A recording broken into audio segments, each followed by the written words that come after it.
We just provided a water meter right there at our connection at a fire hydrant. 7th Standard will be running a line probably about a mile. Doug Nunnally's the general manager for Oildale Mutual Water. His crews were here first thing, trying to get water to the homes in the 7th Standard Mutual Water Company. Apparently, over the weekend, their well had problems. That started when road construction crews crushed their main line, according to homeowner John Lake.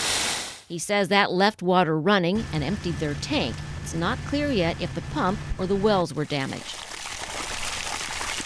They were unable to pump any water, and they needed a temporary supply. But thankfully, Oildale Mutual has the fire hydrant here, and the Little District can then run the line to the homes. It's 22 homes, and each resident owns part of the small water system.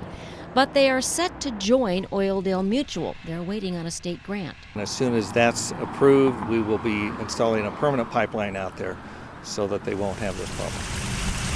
Till then, for now, a lifeline of water. We're here to serve the community, and they're part of the community. And Nunnally says Oildale will help as long as needed. we're fortunate that we were in a position to provide them temporary service. Jump away. The same day, Felix Baumgartner jumped out of a pod 24 miles above the earth, breaking the speed of sound. Chris Connolly attempted to break his own record, jumping out of a plane for the 84th time. The game plan is to throw ourselves at the ground and miss. The self-proclaimed adrenaline junkie already has his Class B skydiving license, overcoming what could have sentenced him to a life on the ground. I was born with cerebral palsy, so I've always had that as an obstacle when I want to go out and do these things. Connolly has never let his limitations limit him at all. I am a pilot and a skydiver. Wait, what? To get my pilot license, in fact, I went through an 8-month certification process of seeing different doctors, writing letters to the FAA, and finally I got certified to be a pilot and to fly. But it turns out not everyone believed in Chris Connolly when it came to jumping out of a plane. Connolly says if it had been up to some skydiving companies in California, he would have never set foot into thin air. And they said, you absolutely cannot do this, and they actually asked me to leave. Connolly says he stood in shock, holding his pilot's license in one hand and medical clearance in the other, amazed he was being denied.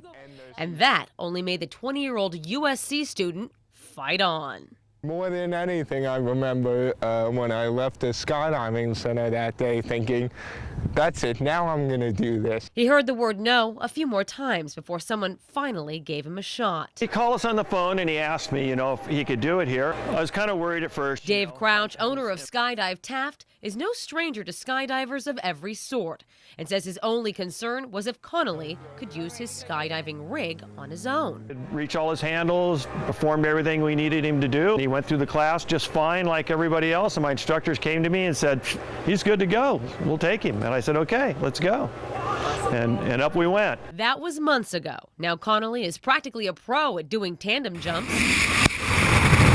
soaring through the air with the greatest of ease, and landing with pride. That's a big reason why I do all the things I do, is to prove that it's not just me, it's anyone. If you put your mind to something, you can do it. Connolly says skydiving won't likely be his last challenge, but he says he isn't sure what lies ahead. I don't know where I want to be, not only in 20 years, but in 5 years. Right now, I'm just living day to day, doing the things I love to do and doing the things that really make me feel alive. I was here when it actually went up in flames, and it's just been sitting here abandoned. But full of trash and burned debris, part of the roof is gone and sagging. When the house burnt down, there were squatters living in druggies. That was bad, Gary Lumpkins says. This is worse. We saw some evidence of some syringes being in here, so we don't want the kids to get poked or infected. Donna Strange says kids play here. They also worry about dry weeds, a fire hazard. They have a nice area. It's a real problem. I thought it would have been done as soon as it burnt down. It's a hazard. They want the house torn down.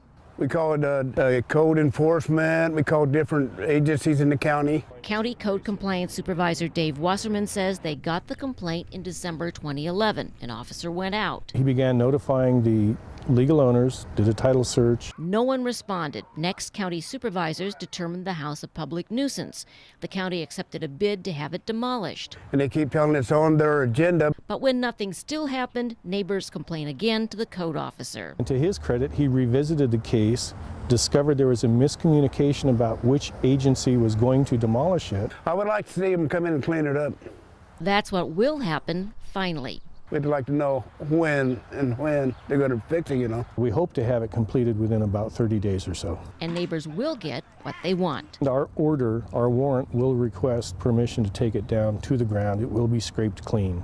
The only thing left will be the slabs.